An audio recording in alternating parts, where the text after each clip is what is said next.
Hello, viewers out there. Just another day in the street of Johannesburg, South Africa. NDTV is out here on the street asking Nigerians in diaspora what their opinion is about on the raging issue of the brutal killings of Nigerians on the street of South Africa. You know, this thing of killing people here in South Africa, I've been here for 21 or 22 years here. I own this place. What the people I have seen being killed here in South Africa, I don't think there's any part of the world that people are being killed like they kill people here in South Africa. Not only Nigerians, all over the whole world, but mostly we blacks, because of I don't know what to say about it, because what I'm saying is that the law here favors criminals. When somebody is killed, he goes to court and gets bail. When somebody is found guilty, he will be sentenced outside. Somebody kills somebody, you give him, you sentence him for 5 years, he stays 2 years inside and 3 years outside. Before 3 years, you kill another 3 or 4 people. Even as I'm here now, as we are here, we are shaking. You can be seeing your brother here being robbed in front of you. So you say, hurry, we are here because we don't know where else to go. Otherwise, our life is in danger all the time. So we pray that government or whatever they can do to secure us, because we are not safe. We are in South Africa. We know what is happening in South Africa. In most cases, what people normally think about in South Africa is Nigerians are the one causing the crisis in South Africa. Nigerians are putting South Africa on a corruption mode. The brutal killing of Nigerians, I'll be very 100% sincere. What happened to Nigerians is in our hands. Brother, I have been here now for now 18 years in this country. I have my kids, I have my wife. My wife South African. I have my 2 kids. I think in Nigeria. Whatever happened to Nigerians in South Africa is within Nigerians themselves. That's why South African government, they don't want to be involved in that case, because South African police government knows Nigerians, what they are doing. They are Nigerians are after Nigerians, not South Africa is after Nigeria. Any day you heard that a police kill a Nigeria, go and investigate. Nigerian person is involved. I'm just telling you honestly. When they find us with a lot of huge amount of cash, you will die. They want the cash from you or you die. If they kill you, they will just put a small drug on top of you and say you are dealing with drug. We have businesses, we have genuine business in South Africa here. If you look around here, can you please put your camera around? If you look around, all the shops around here are owned by Nigerians who are in South Africa here, residents. We are running business, but they call all of us drug dealers. And then again, we have South Africans full in Nigeria. We never kill them for one day. They are sitting in Nigeria, working in Nigeria, working in the different offices in Nigeria. I'm from Nigeria last month. They're working in a lot of places in Abuja. None of them are once there. They haven't one day taken a dead body from their flight to South Africa. But every day our flights here are taking morgue back to Nigeria every blessed day. If you go to airport now, you will find a list of morgue that they're going to take to Nigeria every blessed day. I'm telling you, eyewitness. Nigeria, our country. We have embassy here in South Africa, but our embassy in South Africa does not work for us. It doesn't work for us as a Nigeria. Nigerians are dying every day in the street. Go to a mortuary, every day there's Nigerian body in the mortuary. There are more than 50 bodies, as I'm talking to you, lying in the mortuary. Our embassies are not care about the bodies that is lying there. They say there's nobody dying, but people are dying every day in South Africa. Just this morning now, someone died in Livonia, Irovo. They shot him, a policeman shot him and he died. Nobody come to identify the dead body. Our embassy is not working. We are here. If you're looking for passport, we go to our embassy. They will queue. If you pay 2,000 from behind, they will give you passport. If you queue for line, you will stay the whole day. You won't get common passport for Nigeria, which is free for our citizens as Nigerians. A lot of time when you see the killings, every single dead body you see in South Africa is written Igbo. The identity is Igbo. And in this country, you will see an Igbo man paying just 100 rand to someone to kill his brother, which is wrong. And we've been facing some kind of people people are scared to say it, and no one wants to talk. And we say we love ourselves. We can fight a government concerning what they are doing to us as a foreigner in this country. For example, I used to go to a meeting whereby there is a police meeting whereby they call some pastors to bring their opinion on what to do to stop killings in South Africa. And you find out after the whole thing, the police people will be saying the people that are bringing the informations are Igbos. They are the one giving out the informations. And you cannot fight. When you try to do anything, they will kill you. I think if Nigeria was a good place, if Nigeria was a good country, I see no reason why we'll be coming over to South Africa. I see no reason why we'll be making here our homes. There are so many Nigerians in South Africa, even if they are dying here in South Africa, they don't want to go home. Why? Because they don't know what is happening back home. They don't even know where to start from when they get home, because there was no youth empowerment in Nigeria.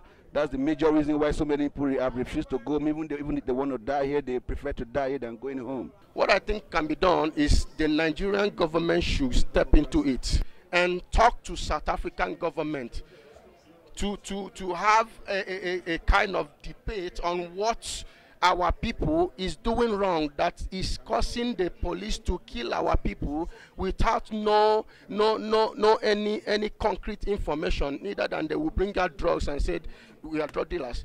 I'm not a drug dealer, I'm a pastor. So, and you got to a point at night I can't walk on the street. So many Nigerians that here that they even want to go tomorrow.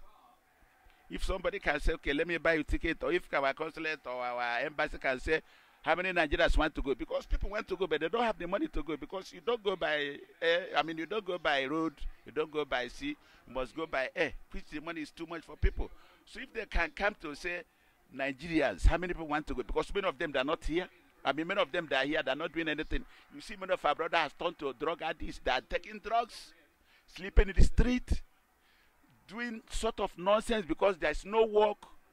There's nothing they can do. So if there's anything the government can do to take our boys home, they're ready to go back home, because many of them, they are stranded. Many of them, they're not doing anything here. All right, you've had it all. That is what people have to say on the raging issue. I'm going to go into the street again to ask people about the present situation of our FIFA 2018 World Cup over our Super Eagles. I believe you can't wait to hear from them. Nigeria as a team, I believe that they really tried their best accordingly. When in the first match, I believe we did not really put in our best. But the second match, I believe we tried more than our best. Then the third match, which pulled us out of the game, was very, very okay. It's just that I don't really know what's wrong with Nigeria Football Association, especially the team, the boys playing. When it comes to 90 minutes, 9 minutes time, they always concede goals. As all of us can see, Nigerian guys, they exhibited 100% brilliancy, and the match was so tactical, and I really like the performance of the boys. Our boys tried, but at the end of the day, the god of soccer, I can say, is against us. You know, but the thing is that we are like playing against the Argentine in still Russia. There was no supporters for Nigerians. You can see virtually the whole jerseys in the field where they played. It was like we are playing against Argentina in their home. I mean, we didn't have a lot of supporters for Nigeria. So maybe in subsequent competition, Nigeria should come en masse to support their fellow players and compatriots. My own opinion, Nigeria should just forget about soccer automatically, because the money we are wasting is of no use.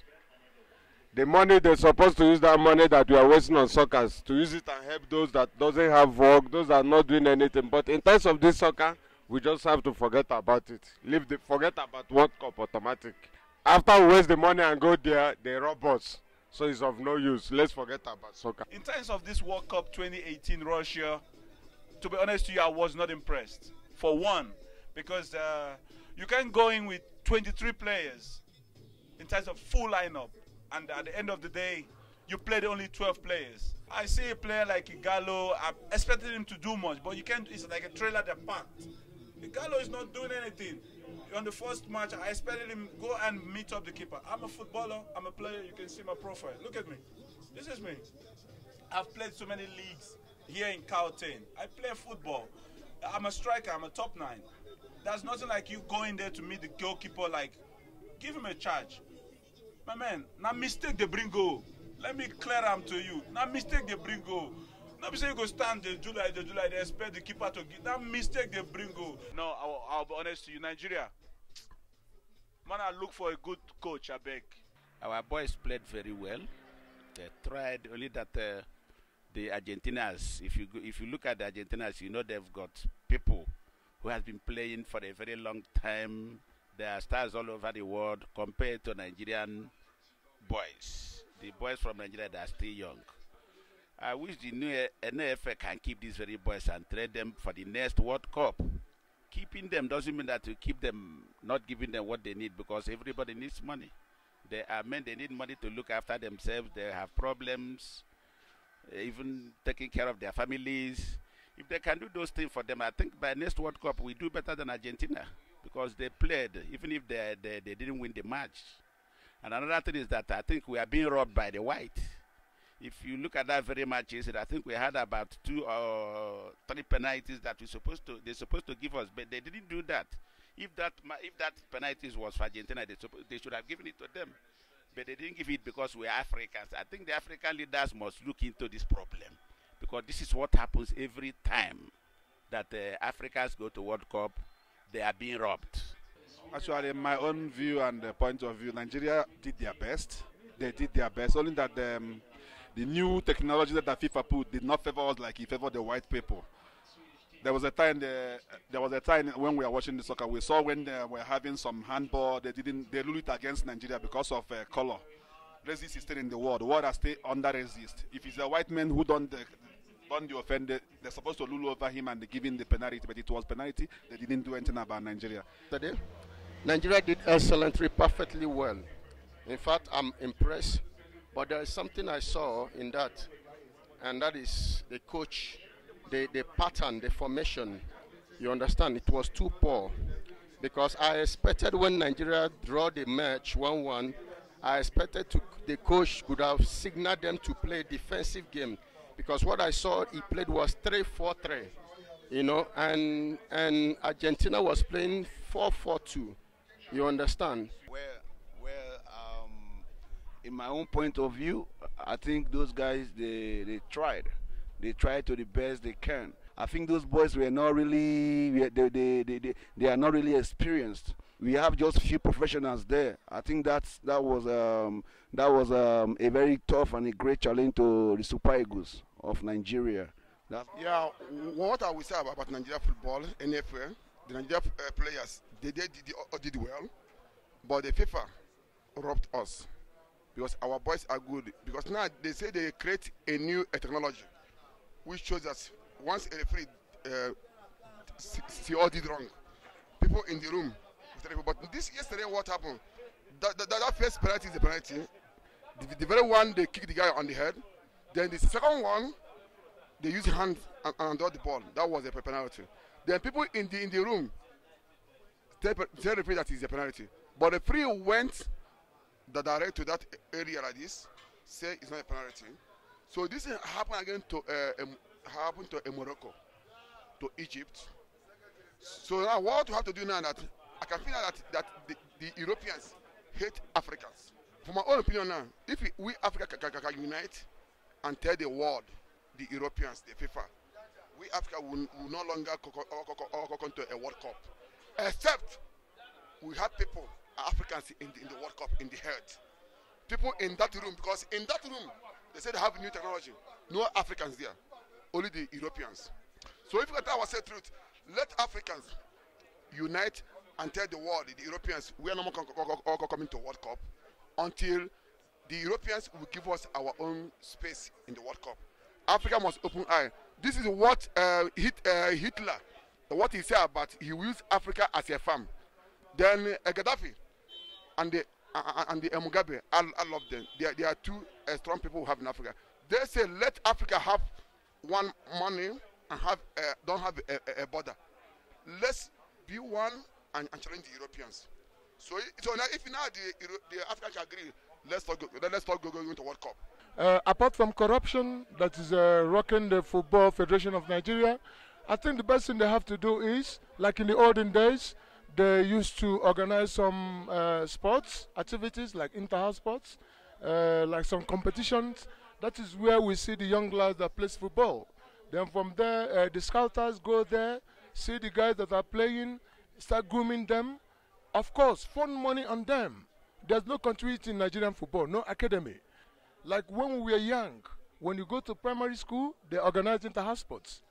That is where you see the talents, the young talents. Then from there, you groom them up to national level. You understand? For them to do what? To excel more in football.